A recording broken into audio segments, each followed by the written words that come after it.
Caros irmãos e irmãs, eu saúdo a todos vocês com a paz do Senhor. Eu sou o pastor Fábio Henrique, da Assembleia de Deus em Mossoró, no Rio Grande do Norte, e este é o programa EBD em Síntese. Este programa é de responsabilidade do Departamento de Ensino Bíblico da Assembleia de Deus em Mossoró, por meio da Superintendência Geral da Escola Bíblica Dominical. Toda semana nós gravamos a lição da Escola Bíblica Dominical, que será estudada no próximo domingo. E nós estamos estudando neste último trimestre do ano de 2022, lições bíblicas baseadas no livro do profeta Ezequiel. E nós hoje vamos estudar a lição de número 12, a lição que será estudada nas nossas congregações no dia 18 de dezembro de 2022.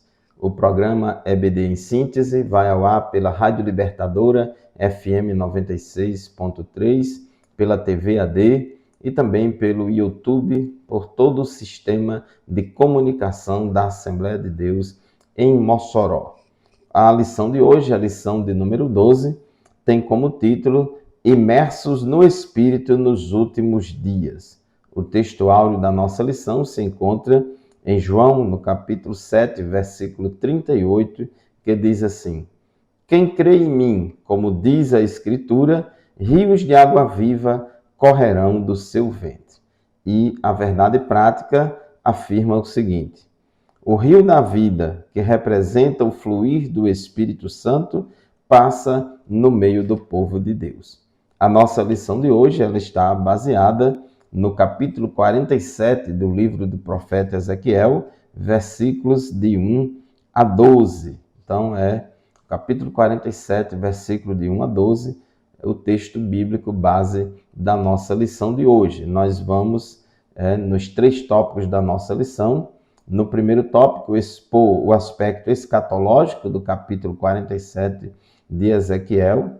No segundo tópico, vamos apontar a implicação pneumatológica da profecia. E no terceiro tópico, vamos descrever o contexto geológico do Mar Morto.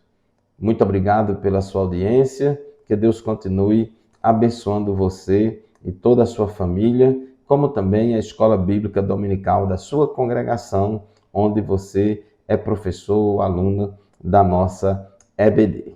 Muito bem, meus irmãos, na introdução da nossa lição, o comentarista diz que essa primeira parte do capítulo 47, os versículos de 1 a 12, é a continuação da visão do templo de Ezequiel, que começou lá no capítulo 40. É bom sempre a gente entender que o capítulo 40 até o capítulo 48 é uma unidade literária.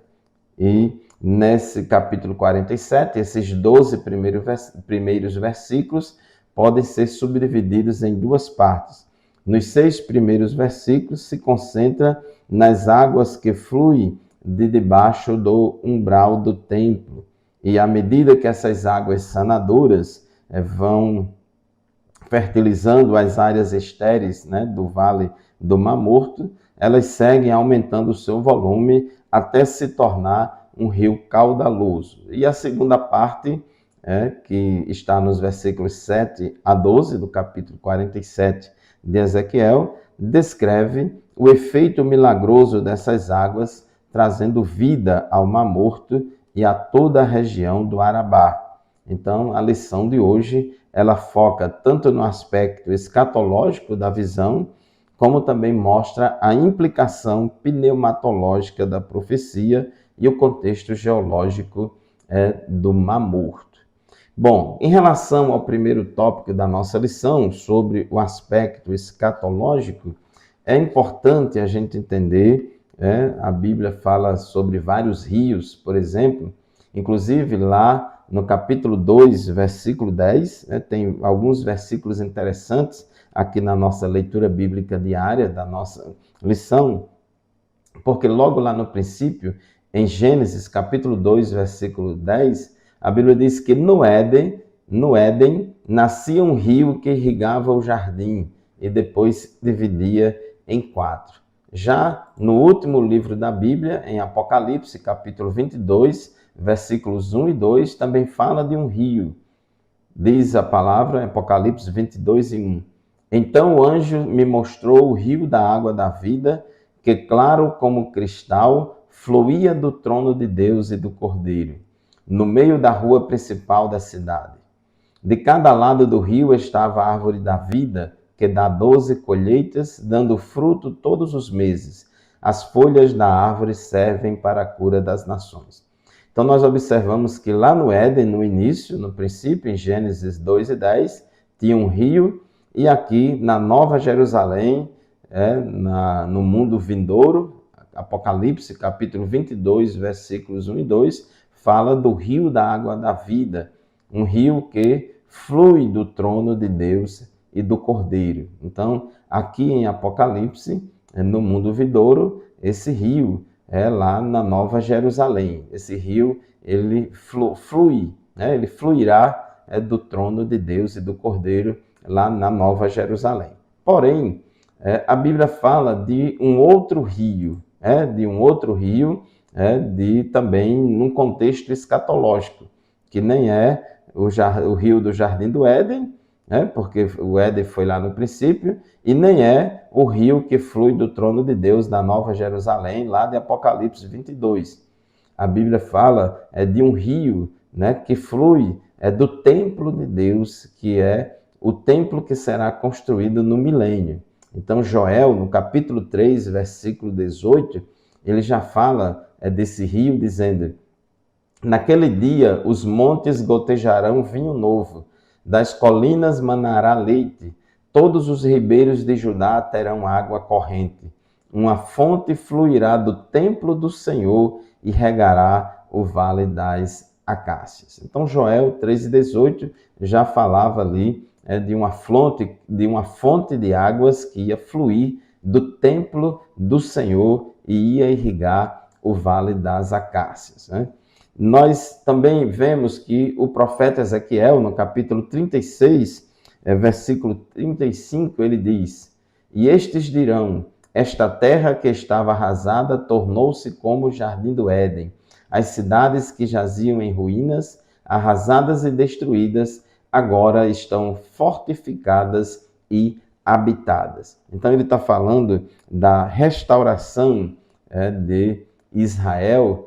E em Zacarias, no capítulo 14, versículos 8 e 9, diz assim: naquele dia, águas correntes fluirão de Jerusalém, metade delas para o mar do leste e metade para o mar do oeste.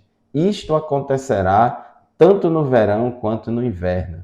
O Senhor será rei de toda a terra. Naquele dia haverá um só Senhor e o seu nome será o único nome. Então, nessa profecia aqui de Zacarias, capítulo 14, versículos 8 e 9, é bem mais detalhada a existência deste rio, destas águas correntes que fluirão de Jerusalém, metade para o leste, em direção ao Mar Morto, e metade para o oeste, em direção ao Mar Mediterrâneo. E nesse período, o Senhor será rei em toda a terra. Obviamente que isso está falando do período do milênio. Então, o tópico 1 da nossa lição, que fala sobre o aspecto escatológico, nós entendemos que esse rio que flui do templo de Deus, flui do templo do milênio.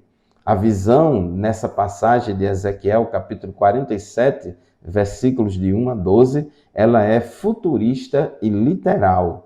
E as evidências, tanto internas quanto externas, dão sustentação para uma interpretação escatológica e literal. Inclusive, aqui em Ezequiel 43 e 10, fala que essa casa de onde flui o templo, flui a água, essa casa está se referindo ao templo.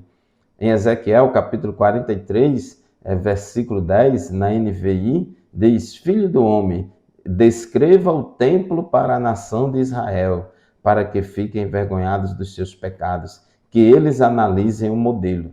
Então, inclusive, em toda essa referência aqui, capítulos 40, 41, 42, 43 de Ezequiel, fala da descrição do templo, medidas do templo, toda uma planta baixa do templo. Então, os detalhes desse contexto, como dimensões de áreas, dependências e medidas, sugerem um templo literal. Então, não faz sentido o novo templo ser uma mera visão idealista, como alguns acreditam, como símbolo ou figura para transmitir ideias ou simbologia.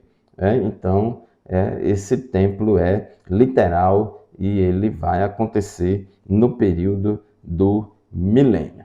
Muito bem, meus irmãos, chegamos ao final do primeiro bloco do nosso programa EBD em Síntese. Vamos fazer uma breve pausa, rapidinho a gente volta para continuar. Fique conosco.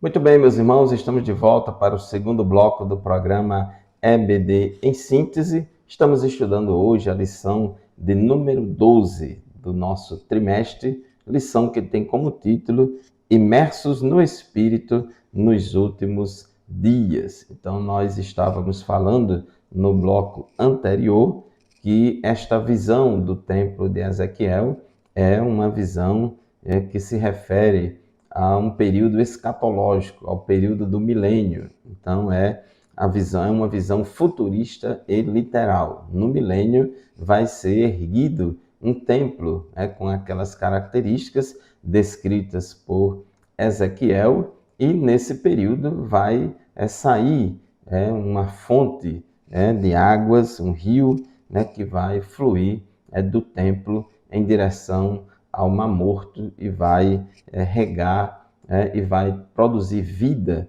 em todo o seu trajeto, em toda a sua trajetória até chegar ao Mar Morto. Outra coisa importante, o tópico 2 da nossa lição, sobre a implicação pneumatológica. Eu quero aqui chamar muita atenção de vocês sobre a aplicação desta lição. Inclusive você que é professor, professora da escola dominical, é importante que você explore bastante esse tópico 2 da nossa lição sobre a implicação pneumatológica da profecia. Eu vou primeiro aqui ler capítulo 47, versículos 3 a 6. Diz assim a palavra de Deus. Ezequiel capítulo 47, versículos 3 a 6. O homem me conduziu pela água e enquanto caminhávamos, ele ia medindo. Quando percorremos 500 metros, ele me levou para o outro lado do rio. Ali a água chegava a meus tornozelos. Ele me deu mais 500 metros e atravessamos o rio novamente. Dessa vez, a água chegava a meus joelhos. Depois de mais 500 metros, chegava à minha cintura. Então ele mediu mais 500 metros e ali a água era um rio fundo, o suficiente para atravessar a nado, mas fundo demais para atravessar a pé. E ele me perguntou: Filho do homem, você está vendo? E me levou de volta à margem do rio.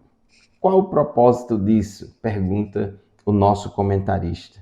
Era necessário que Ezequiel visse a extensão e a profundidade do ribeiro para reconhecer a fonte de todos os milagres. Então, aquele ribeiro saía do templo, lá do umbral do templo, na verdade, debaixo da porta de entrada do templo. Inclusive, a tradução NVT, ela traduz debaixo da porta de entrada do templo. Essa água saía de lá, então era um rio raso que ia se aprofundando, ia enlarguecendo as margens, ia ganhando volume de água. Então, segundo o nosso comentarista, essa experiência da imersão do profeta nas águas tem implicações teológicas profundas, e é justamente a implicação pneumatológica. Essa palavra pneumatológica vem de pneumatologia,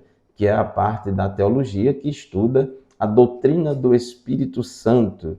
A doutrina do Espírito Santo. Então, a água sempre foi um símbolo do Espírito Santo. Existem vários símbolos do Espírito Santo na Bíblia e um deles é a água. Então, a imersão de Ezequiel nessas águas pode ser comparada ao crente, né, imerso no Espírito. Né? Então, a água é um dos símbolos do Espírito. Inclusive, Ezequiel foi usado por Deus para profetizar a respeito de um derramamento abundante do Espírito Santo. Lembre-se que Joel, ele profetizou a respeito do derramamento do Espírito na sua dimensão carismática, capacitadora. Joel 2, 28 a 29. Já Ezequiel, ele profetizou a respeito do derramamento do Espírito para atuar na dimensão soteriológica, regeneradora, santificadora e auxiliadora do Espírito. Então, veja bem, Ezequiel capítulo 36, versículo 25 a 27, diz assim a palavra de Deus. Inclusive, esse capítulo 36 de Ezequiel é em todo um contexto da restauração de Israel. Então, ele diz assim: aspergirei água pura sobre vocês, e vocês ficarão puros, e eu os purificarei de todas as suas impurezas e de todos os seus ídolos. Darei a vocês um coração novo e porei um espírito novo em vocês. Tirarei de vocês o coração de pedra e lhes darei um coração de carne. Porei o meu espírito em vocês e os levarei a agirem segundo os meus decretos e a obedecerem fielmente às minhas leis. Observe que Deus usa Ezequiel para dizer: aspergirei água pura sobre vocês e vocês ficarão puros. Então ele está falando dessa água que agir no crente, santificando, transformando, regenerando. E aí ele diz, no versículo 27, porei o meu espírito em vocês e os levarei a agirem segundo os meus decretos. Então o próprio Ezequiel, ele usa a água como um símbolo do Espírito Santo que seria dado, que seria enviado para atuar nessa dimensão transformadora, regeneradora e santificadora do Espírito. Ezequiel 39, 29, ele torna a falar sobre esta ação do Espírito, dizendo: não mais esconderei deles o rosto, pois derramarei o meu Espírito sobre a nação de Israel, palavra do soberano Senhor. Então, derramarei o Espírito. Essa palavra derramar o Espírito está muito em conexão com a água sendo um símbolo do Espírito Santo. Daí a implicação pneumatológica dessa passagem de Ezequiel. E o próprio Jesus, ele também falou sobre a água como um símbolo do Espírito. Ele comparou a ação do Espírito Santo regenerando, transformando, santificando o crente com a ação purificadora da água. João capítulo 7, versículos 37 a 39, Jesus disse assim: no último e mais importante dia da festa, Jesus levantou-se e disse em alta voz: se alguém tem sede, venha a mim e beba. Quem crê em mim, como diz a Escritura, do seu interior fluirão rios de água viva. Ele estava se referindo ao Espírito, que mais tarde receberiam os que nele crescem. Até então, o Espírito ainda não tinha sido dado, pois Jesus ainda não fora glorificado. Então, o próprio Jesus, ele também utilizou essa simbologia da água para se referir à ação do Espírito Santo. Então, Jesus disse que aquelas pessoas, quem cresce nele, como diz a Escritura, do seu interior fluirão rios de água viva. Então, Jesus aqui está fazendo essa comparação, do mesmo jeito que fluía rios de água viva, rios de águas correntes, puras e correntes, lá do templo também de Ezequiel, também fluirão rios de água viva do interior do crente, E diz o versículo 39, João interpreta isso dizendo: Jesus estava se referindo ao Espírito que mais tarde recebiam os que nele crescem. Então, esse rio de água viva que ia fluir do interior do crente, isso aí, Jesus estava se referindo à ação do Espírito Santo que os crentes receberiam. Então, isso é muito interessante, é muito importante. Então, tanto Ezequiel, no capítulo 36, versículo 25 a 27, capítulo 39, versículo 29, como também João, no Evangelho de João, capítulo 7, versículo 37 a 39, ambos os escritores bíblicos fazem referência à ação do Espírito Santo comparada à ação de uma água. A água que purifica, a água que lava, o Espírito Santo também agindo na purificação do crente, na santificação do crente. E não somente Ezequiel e João falaram sobre isso, mas também o Isaías. O profeta Isaías, capítulo 44, versículo 3, ele disse: Pois derramarei água na terra sedenta e torrentes na terra seca. Derramarei meu espírito sobre sua prole e minha bênção sobre seus descendentes. Observe que Isaías disse: derramarei água na terra seca, derramarei meu espírito sobre a sua descendência. Então, Isaías também compara usa a água como um símbolo do Espírito Santo e compara essa ação do Espírito como a ação da água que purifica. Então, o Espírito Santo purifica, regenera e santifica. Vamos fazer mais um intervalo e daqui a pouco a gente volta para continuar o estudo da nossa lição no terceiro e último bloco do programa EBD em Síntese. Até já!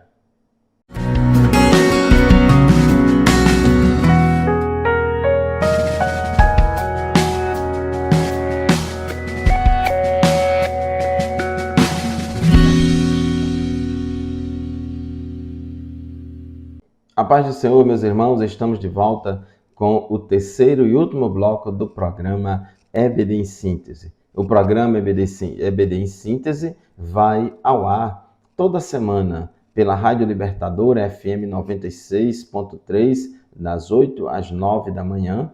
Vai ao ar na TV AD e também no YouTube. Todo o sistema de comunicação transmite o programa EBD em Síntese. Sempre falamos para todos vocês que, por mais abençoado que seja este programa, nenhum programa substitui a aula presencial lá na nossa classe, na nossa congregação, estudando a palavra de Deus com os demais alunos. Nós estamos estudando hoje a lição de número 2, lição que tem como título Imersos no Espírito nos Últimos Dias. A lição de hoje baseia-se nos primeiros 12 versículos do capítulo 47 do livro do profeta Ezequiel. Então, esse texto que fala das águas sanadoras, que flui, que corre a partir do templo lá do milênio, e ela vai correndo em direção a leste,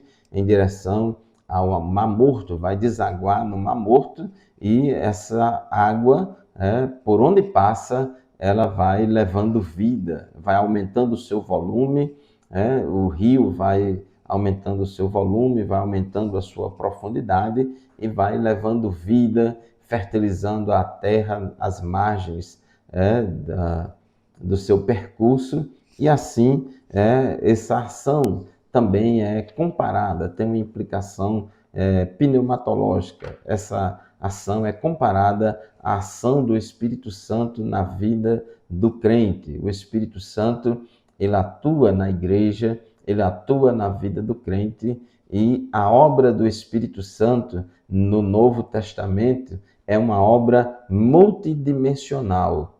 O Espírito Santo, inicialmente, ele age na pessoa, convencendo-o do pecado, da justiça e do juízo, e quando a pessoa se converte a Cristo, ou seja, quando ela se arrepende dos seus pecados e aceita e crê em Jesus, então ela se converte a Cristo e, ato contínuo, o Espírito Santo regenera essa pessoa. Ela se torna uma nova criatura. Ocorreu ali o milagre do novo nascimento. Então isso fala da dimensão regeneradora, soteriológica, da dimensão soteriológica da obra do Espírito Santo no crente. Mas a obra do Espírito não para por aí. O crente que tem o Espírito Santo, ele continuará sob a ação do Espírito Santo na sua vida. A Bíblia diz que aquele que em vós começou boa obra, a aperfeiçoará. Então o Espírito Santo, ele vai continuar agindo no crente. O crente é templo, casa e morada do Espírito Santo. Aí o Espírito Santo vai agora nos ajudar no processo de santificação progressiva, nos ajudando a produzir o fruto do Espírito. É a dimensão auxiliadora. Ele vai nos ajudar no processo de santificação, vai nos guiar em toda a verdade. O Espírito Santo vai nos consolar. Um dos símbolos, um dos títulos do Espírito Santo é o Consolador. Então o Espírito Santo vai nos auxiliar, nos consolar, vai ser o nosso auxiliador, nosso ajudador. Então esta é a segunda dimensão da obra do Espírito operada no crente. E a terceira dimensão da obra do Espírito Santo é a dimensão carismática ou capacitadora, que é o batismo no Espírito Santo, o revestimento de poder do alto para o crente testemunhar de Cristo com mais eficiência. Então esse é o revestimento de poder pentecostal prometido por Joel, reafirmado por João Batista, reafirmado por Jesus, tanto antes da sua ressurreição, quanto depois da ressurreição, e cumprido por Cristo lá no dia de Pentecostes. Então esse batismo no Espírito Santo, esse revestimento de poder, está falando da dimensão capacitadora e carismática da obra do Espírito Santo na vida do crente. O comentarista colocou aqui no tópico 2.3, fala aqui sobre essa questão de cheio do Espírito. É muito importante nós entendermos esta expressão de acordo com o que a Bíblia revela. Essa expressão cheio do Espírito, ela é utilizada 13 vezes pelo evangelista Lucas, no seu evangelho e no livro de Atos dos Apóstolos. Então, em Lucas fala sobre essa expressão cheio do Espírito para se referir à dimensão carismática da obra do Espírito Santo na vida do crente. Então, quando Lucas fala em Atos dos Apóstolos ou no Evangelho de Lucas a respeito da pessoa cheia do Espírito, ele está se referindo a esse revestimento de poder sobrenatural, capacitando o crente para proferir um discurso profético, um discurso inspirado, para falar línguas estranhas, conferindo ao crente capacitação sobrenatural para ele fazer a obra de Deus com mais eficiência, inclusive para fazer milagres. Mas, quando Paulo fala a expressão cheio do Espírito, lá em Efésios 5,18, inclusive Paulo só usa essa expressão uma única vez, que é em Efésios 5,18, Paulo está se referindo à dimensão auxiliadora da obra do Espírito Santo, santificando o crente. Então, o contexto de Efésios 5,18 não fala nada de revestimento de poder pentecostal, porém fala da dimensão auxiliadora e santificadora da obra do Espírito. E para concluir o estudo da nossa lição de hoje, aqui no tópico 3, sobre o contexto geológico do Vale do Mar Morto. O capítulo 47, versículo 8 de Ezequiel diz: Então ele me disse, este rio corre para o leste, pelo deserto, até o Vale do Mar Morto. Sua água tornará pura a água salgada do Mar Morto. Este Mar Morto, também chamado de Mar Salgado, Mar de Sal, Mar das Campinas, Mar da Arabá. Essa palavra Arabá, ela significa planície deserta. E essa região lá, perto do Mar Morto, que fica a leste, fica a sudeste, ali de Jerusalém, a sudeste da terra de Israel, Então, toda essa região em volta do Mar Morto incluía também as cidades de Sodoma e Gomorra, cuja destruição trouxe esterilidade, de modo que ali não nasce planta alguma. É uma região cujas terras têm alta concentração de sais. No entanto, a palavra profética contempla o surgimento de abundância de árvores. Inclusive aqui, versículo 7 diz: ao voltar, fiquei surpreso de ver muitas árvores que cresciam dos dois lados do rio, como resultado das bênçãos das águas vivificadoras ou das águas sanadoras que corria a partir do templo lá do milênio. Então, isso é interessante. O Mar Morto é um mar que se localiza... Na verdade, não é um mar. O Mar Morto é um grande lago de água salgada. E este grande lago de água salgada, ele fica a 396 metros abaixo do nível do mar.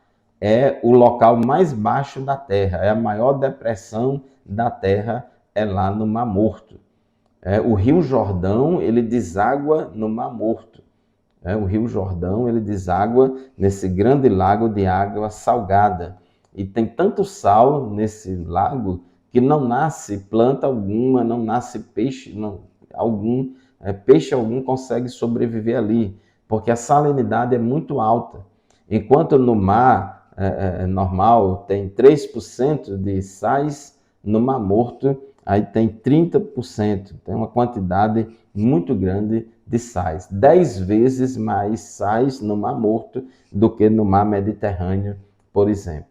Então, nessa região, tanto nas redondezas de toda a região do Mar Morto, como no próprio interior desse grande lago de água salgada, não nasce planta alguma, algas e nem peixes ali para sobreviver. Mas as águas sanadoras que fluem do templo de Deus, ela vai trazer vida. Versículo 9 e 10 diz assim: por onde a água deste rio passar, haverá muitos seres vivos. O Mar Morto ficará cheio de peixes, porque sua água se tornará pura. Surgirá vida por onde esta água fluir.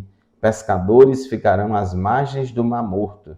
Desde En-Gedi até En-Eglaim, as praias ficarão cobertas de redes secando ao sol. O Mar Morto se encherá de peixes de toda espécie, como os peixes do mar Mediterrâneo. Então, essa é uma promessa de Deus de restaurar toda aquela região, trazendo vida para toda aquela planície ali do Mar Morto e para aquele lago. Então, durante todo o caminho deste rio que sai do templo lá de Jerusalém até o Mar Morto, durante toda a sua trajetória, aquelas águas daquele rio vão trazer vida sobre aquela planície, sobre aquelas terras às margens do rio e também trazer vida para dentro do Mar Morto. E o versículo 11 disse: mas os brejos e os pântanos não serão purificados, continuarão salgados.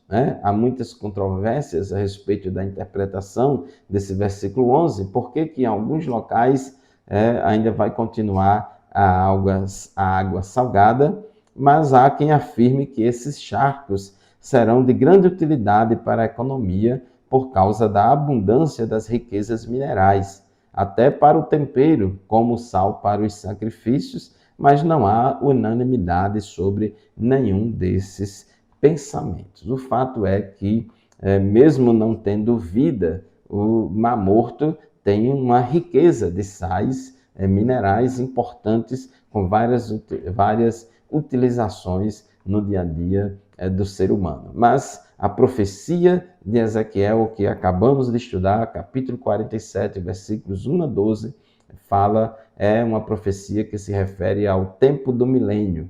Esse rio que vai fluir de debaixo da porta de entrada do templo, vai fluir em direção a leste até desaguar no Mar Morto, e por onde ele passar vai levando vida. E importante e maravilhoso saber da implicação pneumatológica disso, porque o Espírito Santo também ele é derramado sobre nós, nos trazendo vida. Ele age na nossa vida na dimensão soteriológica, auxiliadora, santificadora e carismática ou capacitadora. Muito obrigado pela sua atenção, a paz do Senhor e até o próximo programa, se Deus quiser.